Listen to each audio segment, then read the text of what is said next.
Welcome to The Explainer. Right now, there is a highly urgent, breaking geopolitical situation unfolding in Pakistan-administered Kashmir, and it's really capturing international attention. Today, we're unpacking the facts on the ground and the United Nations' immediate diplomatic response. We're going to look closely at how localized civil protests have rapidly escalated into a severe human rights crisis, basically forcing global watchdogs to step right in. Okay, let's dive right into this. Our source material points us straight to a macro-level intervention from the UN's top human rights official. UN Human Rights Chief Volker Turk is urgently appealing for calm amid a massive, intensifying wave of unrest. And this isn't just happening in a vacuum. This pressure is mounting right ahead of crucial regional elections. When the UN High Commissioner steps in with an explicit appeal like this, well, it signals that local tensions have hit an absolute boiling point, carrying potential ramifications that reach way beyond just the immediate territory. Section 1. Escalating unrest and casualties. The ground reality. So, let's trace exactly how we got here. A significant wave of unrest first swept through the area back in June. And since then, this tension has just been rapidly building toward a highly consequential deadline, the Legislative Assembly vote scheduled for July 27th. This proximity to the ballot box is a massive catalyst for the escalation we're seeing right now. Elections in contested or highly tense regions, they frequently serve as intense flashpoints. They act like pressure cookers, really magnifying existing economic and political grievances as different factions vie for leverage, representation, and of course, a voice in the upcoming government. Tragically, the human cost of this escalation has been severe. The reports coming in indicate that dozens of people have been killed since these protests and clashes first erupted in June. This is no longer merely a political dispute. It's morphed into a deadly conflict, shattering communities and leaving a profound, lasting impact on the families caught in the crossfire. Now, it's absolutely crucial that we view this situation objectively. This tragic loss of life has impacted individuals on both sides of the unrest. While casualties have been reported mostly among civilian protesters, law enforcement personnel have also reportedly been killed. It's a devastating and incredibly complex reality for everyone on the ground. It really underscores just how quickly civil demonstrations can descend into widespread violence when underlying issues go unaddressed by the state.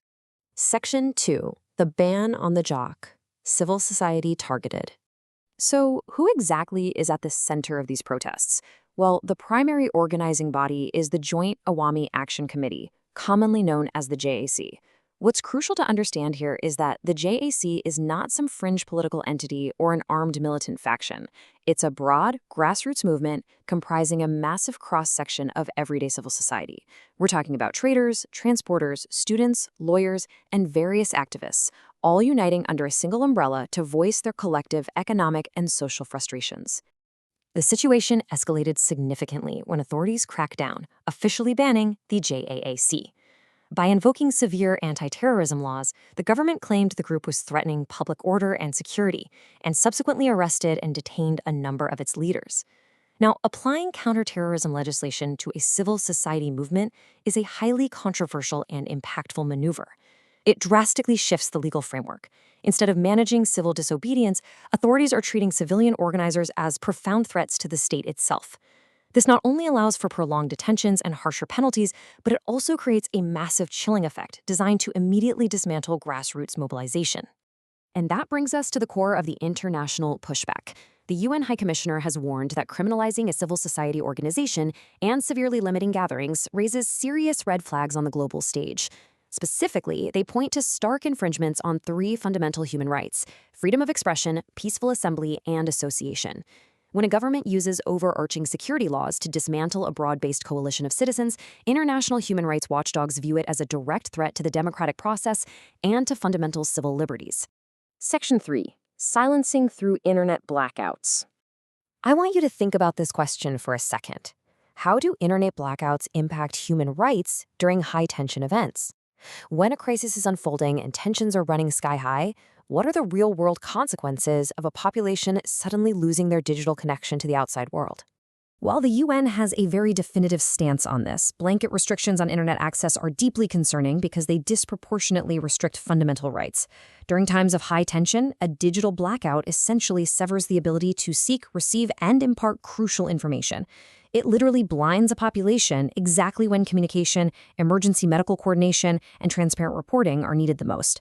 Just for some historical context, this broader geographical region has frequently utilized digital blackouts as a heavy-handed tool for crowd control, often citing national security. Yet human rights advocates argue that this tactic consistently backfires. Instead of quelling unrest, it creates this huge information vacuum that just breeds dangerous rumors, panic, and even deeper distrust between citizens and the state. Section 4. The Call for Dialogue, the UN's Roadnet. To address these underlying grievances and halt the escalating violence, the UN has laid out a clear step-by-step resolution roadmap. First up, they demand prompt, thorough, and impartial investigations into all deaths linked to the unrest to ensure true accountability. Second, they insist that all arrested leaders be granted immediate legal representation, safeguarding their due process under the law.